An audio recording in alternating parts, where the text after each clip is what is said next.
Hi, this is Deena Thomson, author of Fallen Poppies, and this is Chapter 39. And this is Chapter 40. Chapter 39.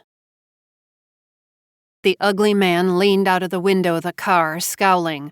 "Where have you been?" Pauline quickened her pace and hopped into the passenger seat. She reached into her purse and pulled out a cigarette. Lighting it with trembling fingers, she inhaled deeply. "I told you, I was with some of my family." She offered her open package of smokes to the irritated man. He didn't take the peace offering, but continued to glare. Pauline lit another cigarette. He grabbed it roughly and smiled as he inhaled deeply from the filter. Pascal oozed an air of confidence that made the other boys envious. He had a swagger in his step, and it wasn't because he was any kind of a looker. He was barely over 5 feet tall, solidly built, and with a face pitted from acne as a teenager.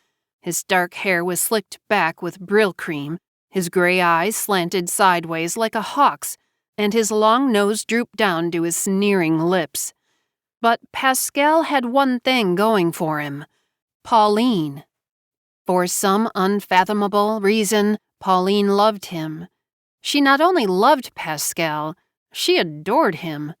And because she did, every guy he knew envied Pascal. All of his friends would give their right arm to date the exquisite Pauline. She had the beauty of a goddess and the soul of an angel. She doted on Pascal without question or reason, in such a simplistic way that all the boys couldn't help but compare their girlfriends to her, which, in turn, made Pauline less popular with them. They despised her. They couldn't stand her splendor, her devotion, and her seeming lack of awareness of how she affected people. What everyone knew was how much Pauline worshipped Pascal. And, because jealousy makes many people do crazy things, many silly girls spent the night in Pascal's bed, not because they found him attractive or particularly likable, but because he was Pauline's boyfriend. And if they couldn't be Pauline, they could take the one person who meant something from her. So, Pascal's friends had many reasons to envy him. He had the most enchanting sweetheart on his arm, and the pick of many women in his berth.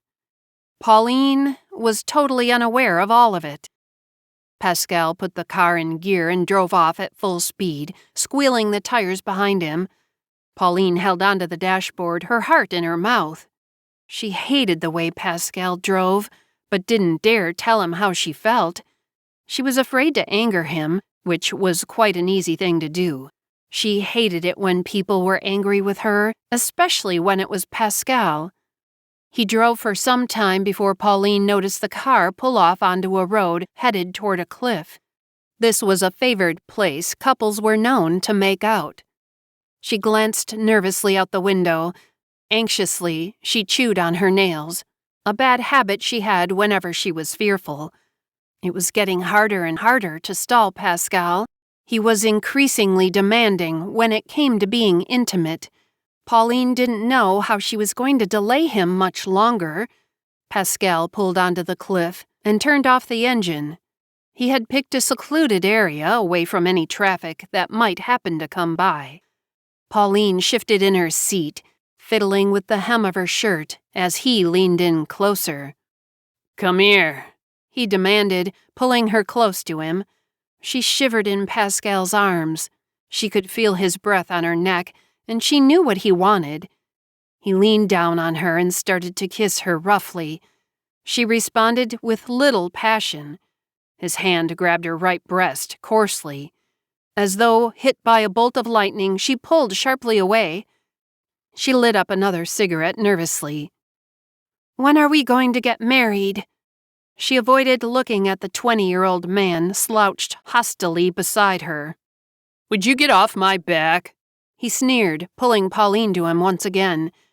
She lifted her lit smoke up out of the way of his face and tried to pull back from him, unsuccessfully.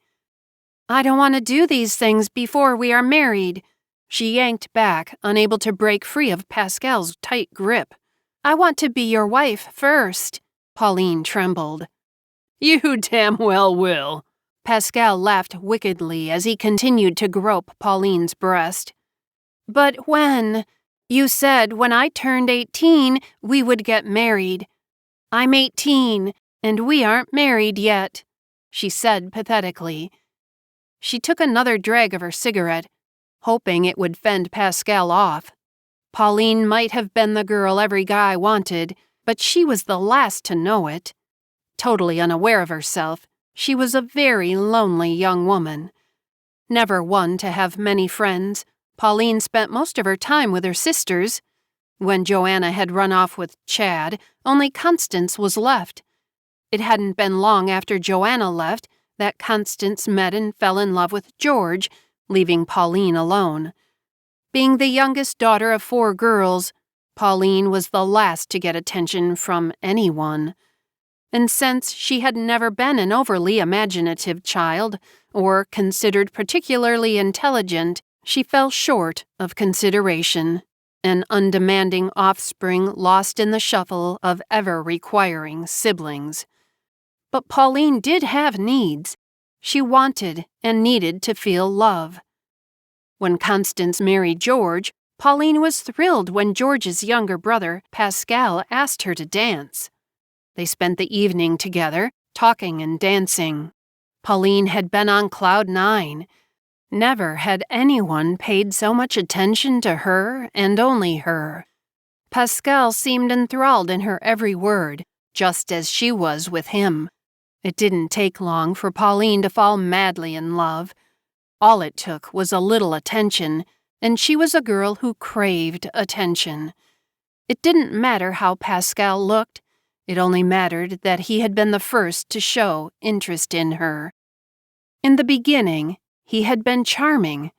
He couldn't fathom how such a beautiful girl as Pauline would ever be interested in him. He'd never been popular with the girls, so he too was captivated by the romance he shared with her. Then outside attention started. The moment Pascal was linked to Pauline, his reputation grew. Suddenly, he was the man to be seen with. Girls flocked to him like flies. He was the man, and he loved it. He was too blown up with self-importance to realize that his sudden fame was credited to Pauline and not his unbecoming personality. But it didn't matter. By that point, Pascal's true self had surfaced, and Pauline was already too entangled in his web to do anything about it. She was too afraid of going against him for fear of losing him and being alone again. At least, with Pascal, there was someone in her life, and that seemed to make putting up with the cruel behavior worth it. "Don't pressure me, or else I will end it altogether," he threatened while nuzzling Pauline's breast. Fear gripped her for 2 reasons: for the fact that he handled her clothed body so obscenely, and for the possibility of losing him. Pascal noticed her frightened expression. Threatening their relationship always worked to shut her up. He leered at her scared face. "Hey, I would never leave you." He had a wicked look in his icy gray eyes. Pauline seemed to shrivel up inside. Why did he make her feel so small? Was this the way she was supposed to feel with the man she loved? "Do you mean it?" she barely squeaked out, her back pressed firmly against the car door. Pascal began to kiss her neck hungrily. "Of course, baby," he said, sucking in her essence. He had to admit he did desire Pauline, even if he found her a bit tiresome. It would be so much easier to dump her off at home and drop by one of his many standby girls. They always seemed ready to romp turbulently into his grasp, but they were easy to sack. Pauline was a challenge and a virgin. There was a strong appeal to being a girl's first, the first to break ground, so to speak. Yes, that was enough of a reason to stay plastered to Pauline's stiff body. He did plan on marrying her, eventually. He would be crazy not to. Every guy he knew wanted Pauline, and that was power too. He would be the first and only man to possess her. His. a trophy forever on his arm. "Pascal!" Pauline cried, relieved, hugging him to her. "Unless," he interrupted, painfully digging his fingers into her arms, "you don't give me what I want." She pulled away, knowing all too well what he wanted. "I told you, I don't want to do that until our honeymoon," Pauline sobbed. Did she really even want to do it then? She snubbed out her cigarette that had burned down to the butt in the car ashtray. "You know what happened to Mara Joy and Joanna. I don't want that. I want it to happen like it did with Constance, like it's supposed to happen." She pulled away from Pascal and began to chew on her ruined nails, gazing out the front window. "Christ, Pauline!" Pascal flopped back in his seat, slamming his hands on the steering wheel. Pauline began to turn white as a ghost, terrorized. "Constance was no damn virgin when she married George. Do you honestly think my brother would buy the cow without tasting the milk first? Damn it, Pauline, you are more stupid than I thought." She winced, his words stinging. He always seemed disappointed in her. She never pleased anyone. "Listen, if you really loved me, you would want to share yourself with me. Show me that you love me." Pascal's voice softened, but his gray eyes remained cold. Something inside Pauline tightened with fear. Who was this man claiming his love for her? She turned away and glanced out the window. A tear fell down her cheek, and she quickly brushed it away with her fingertips. She didn't want Pascal to see her cry. He would just ridicule her more. "Hey," he confided. A coarse, dry hand was placed on Pauline's tense shoulder. She involuntarily shivered, hoping that there was something of the old Pascal she had first met in that touch. She turned and looked into his gleaming face. He looked calmer. "We'll be married by Christmas, if you let me make love to you," he cooed, slowly caressing her shoulders. Pauline began to weaken to his touch, melting like snow under his callous hands. "You promise? By Christmas I will be your wife?" She closed her eyes. Everything would be all right after they were married. He would be the same Pascal she had first met. Sweet and caring. Things would be different when they were married. She knew it. It had to be so. Pascal kissed Pauline's neck as he began to unbutton her blouse. She lay stiff and unmoving and began to sob, unable to control herself. She didn't know how to stop him. She wanted to wait until they were married, but she didn't want to lose him. He released a shuddering breast and gasped. This was the farthest he had ever gotten with her. Flustered, she continued to cry louder in utter trauma. She didn't want to do this. Her embarrassment screamed red in her face, and she closed her eyes tight against her humiliation. "That's my girl." Pascal cupped her breasts aggressively between his palms, admiring the silky feel of them between his fingers. He bent down and inhaled her clean scent. "By Christmas, darling, we will be married." Pauline didn't feel better about his promise.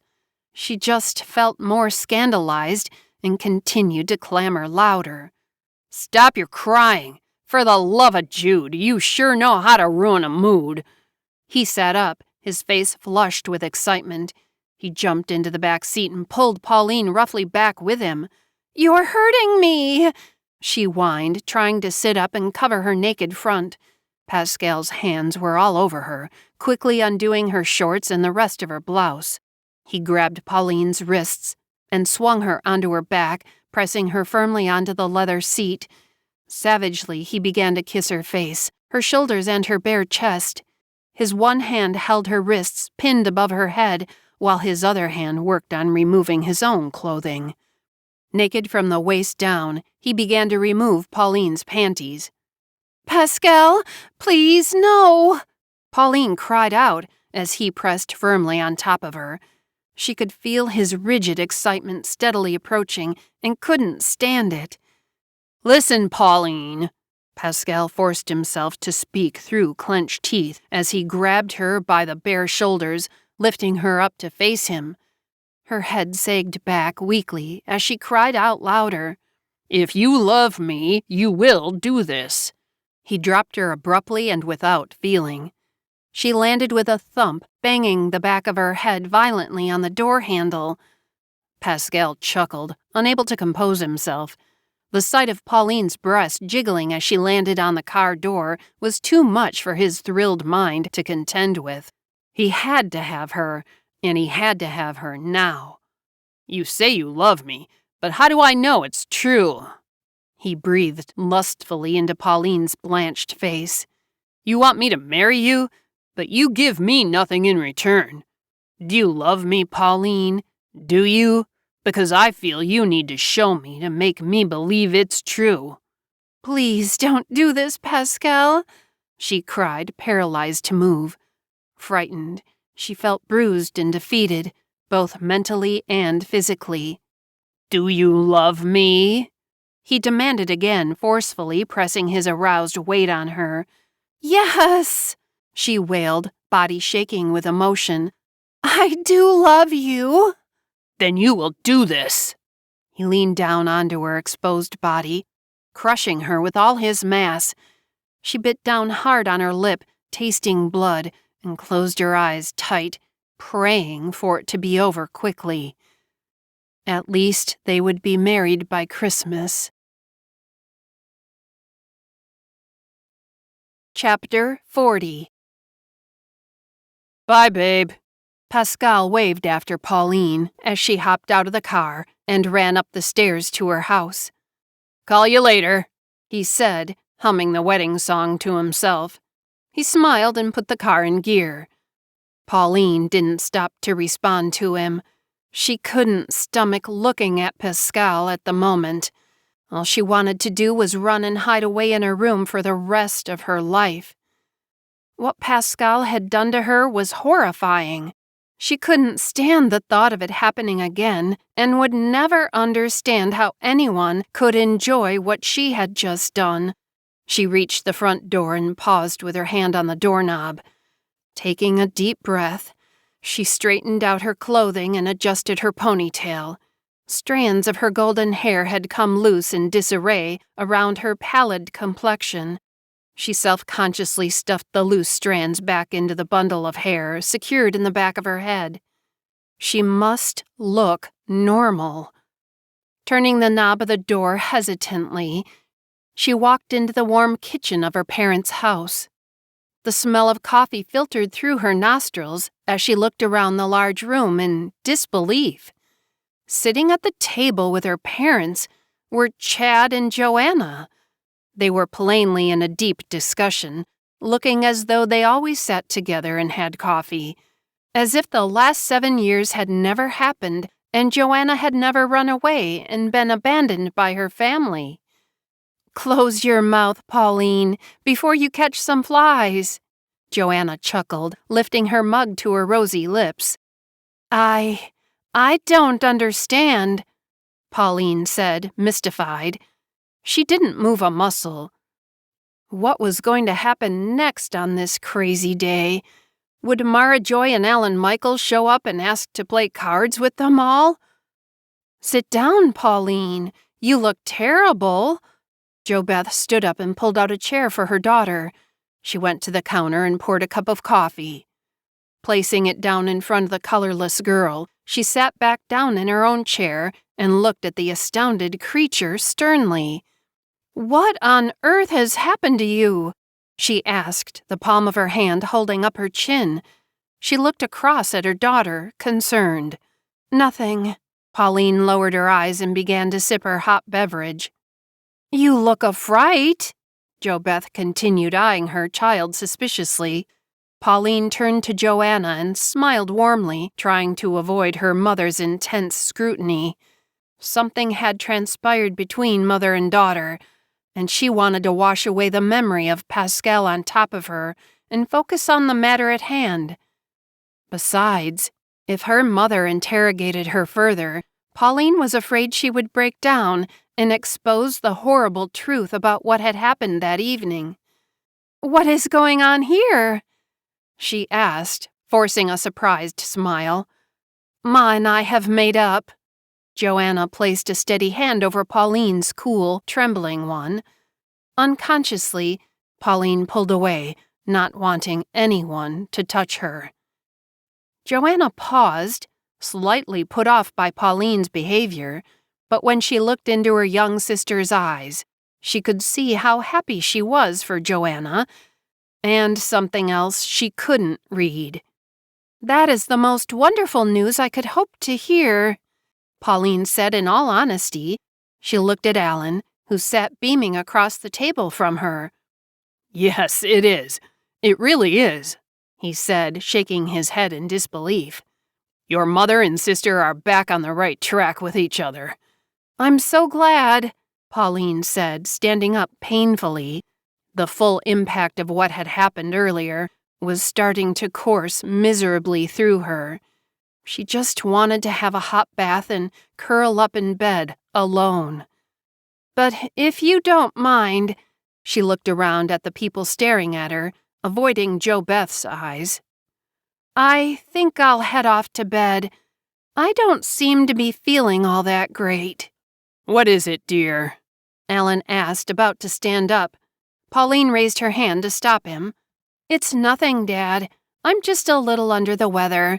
Please excuse my bad behavior. Just be assured that this is the best news I could have heard. Continue catching up. It has been a long time, and you need this time alone. Enjoy." Pauline then stood and walked out the door. They could hear her ascending the stairs to the washroom. Soon after, the sound of water running came from behind the closed door. "I should see what is wrong with her," Jo Beth said, standing. Joanna reached out a restraining hand and placed it on her mother's arm. "Ma, I think she just wants to be left alone," she said. Something in the way Pauline looked spoke to every inch of Joanna's marrow, saying, "Let her be for the moment." "Leave her alone?" Jo Beth sputtered. "I have left that girl alone one too many times. I think maybe it's time I stepped in and found out what is going on in my children's lives. I'm not disagreeing with you, Ma. It's just something tells me Pauline isn't ready for a confrontation just yet." Joanna listened to the sounds of the shower running and felt certain that something had happened to her little sister. But what? Alan cleared his throat. I hope it has nothing to do with that rascal, he said with bitterness in his voice. Joanna looked at her father, whose face showed the distaste he felt for Pascal. He wasn't one to voice his opinion when it came to his children. He was one who always let them make their own choices in life, good or bad. "You mean Constance's brother-in-law? George's brother?" she asked, a little surprised. "The very one," Alan spat out. "I don't like the devil, not one bit. The thought of my sweet Pauline with that troll of a man sickens me." He took a deep gulp from his mug and slammed the cup onto the wooden table, causing Joanna and Jo Beth to jump. "Pauline talks quite highly of him, Pa," Joanna said, trying to defend her sister's choice of a mate. Apparently much had changed in the time she had been away. Alan was not a man to say such things about other people. He was the type of person who liked almost everyone. Then again, he hadn't liked Chad either. "Pauline, bless her angelic soul," Alan sighed, "is not always the quickest draw." "Alan!" Jo Beth reached out and gently slapped his arm. "How could you say such a thing?" "It's true, and you know it." He looked from Jo Beth to Joanna to Chad. "Don't get me wrong, she is the sweetest girl, a special child." He looked at Joanna apologetically. "I have never played favorites with you children. I love you all equally. But Pauline is the one child out of all of you who has never asked for anything, never demanded anything of us, and has gone unnoticed the most." "Pa," Joanna began, ashamed. She had demanded her mother's attention, and when she didn't get it, she turned their lives upside down. "No, listen, Joanna. It's time I said my piece. There has always been a rivalry between you and Mara Joy since the day you were born. I saw it right away when the two of you were little girls, and it was not always one-sided. I have to say, a lot of it was two-sided. You two girls were always trying to hurt one another, and it was exhausting for the rest of the family. Your mother defended Mara Joy, and I defended you. When Constance was born, she was our third child and also a girl, but not just any girl. She was a genius. So smart was that child, she could have been anything." Alan looked a little misty-eyed as he thought of Constance.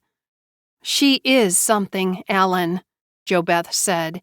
Joanna could feel that this was a conversation her parents often had. "She is not what she could have been. She wasted all that talent and brain." Alan's neck began to turn red under his collar. He twisted his head, trying to compose himself. "She is a wife and mother. There is no shame in that," JoBeth said softly, her eyes lovingly caressing Alan's temper. "But she could have been more." "Could have, should have. We have a beautiful grandson and another grandchild on the way." She touched Alan's arm. He nodded and placed a hand on hers, giving it a light squeeze. "No point in looking at what could have been," he said. "That's right," JoBeth replied, knowing how hard it was for him to keep his disappointment at bay. "Anyway," Alan said, looking back to Joanna and Chad. "When we had our fourth child, and she too was a girl, well," Alan smiled to himself, "I could have had a dozen girls and it wouldn't have bothered me. All of you children were such a blessing. Never in my wildest dreams as a child did I imagine having a wife and children of my own. My childhood was so terrible. I just wanted my children to have all the joys in life I had been deprived of." "You did do that, Papa," Joanna said, full of emotion. How she loved this big, strong man sitting across from her, the first man she had ever loved. "You were the best father a girl could ask for." "Well, I don't know about that. When Pauline was born, you other children were so—" He tried to think of the right words to express himself with. "Full of piss and vinegar." Joanna and Chad suppressed chuckles. "That much is very true," JoBeth said, standing up and fetching the coffee pot. "The three of you were quite a handful. We weren't prepared for it one bit. Our only experience with raising children was with Shauna, and she was so grateful for a normal childhood, she never gave us any trouble. So we were unprepared for you girls." JoBeth couldn't help but laugh quietly to herself, remembering her years with Shauna and later with the other children. "Yes, you and Mara Joy were always up to something," Alan continued. "Usually trying to demolish each other in some way or another. Constance was always busy studying things, everything. We always had to help her out of the messes she'd somehow gotten herself into while exploring. But Pauline, we never had any problems with her. She just went with the flow, trying not to get in the way. She was mild-mannered and easygoing. It took nothing to please her because she expected nothing in the first place. She knew all the attention was needed on her older sisters, and she didn't care. How could she? She didn't even realize she was supposed to be jealous of the three of you. When Alan Michael was born, she lost the role of baby of the family. She was the second to last child in a household filled with all girls except one. Even this, having a baby brother after so many girls, didn't seem to faze Pauline. She was too innocent and tender-hearted to get filled up with jealousy over any of you children. Joanna cleared her throat and shifted her eyes uncomfortably. What are you trying to say, Pa? Alan looked at his daughter and shook his head. Any one of us would have felt left out if we were her. But she didn't. Why is that? I don't know, Joanna responded, feeling slightly guilty. She hadn't realized how self-absorbed she was growing up, how her and Marjoy's bickering had affected everyone in the house besides herself. I do, Alan announced, placing his hands firmly on the table. She is a rare and pure creature. She isn't jealous or envious because she doesn't know how to be.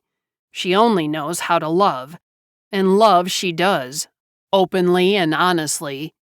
She wasn't envious of you children because she loved all of you, and to be jealous would have been to be negative towards the ones she cared for. She doesn't know how to do that. She can't do that. I love Pauline, but she has the mind of an innocent child, and she always will. I'm afraid that naivete will be fully exploited by that cad, Pascal. How so, Pa? Joanna asked, feeling slightly ashamed. She didn't have the same abandonment of self that Pauline did. I'm afraid she'll respond to that bastard from her heart, because her mind doesn't know any better.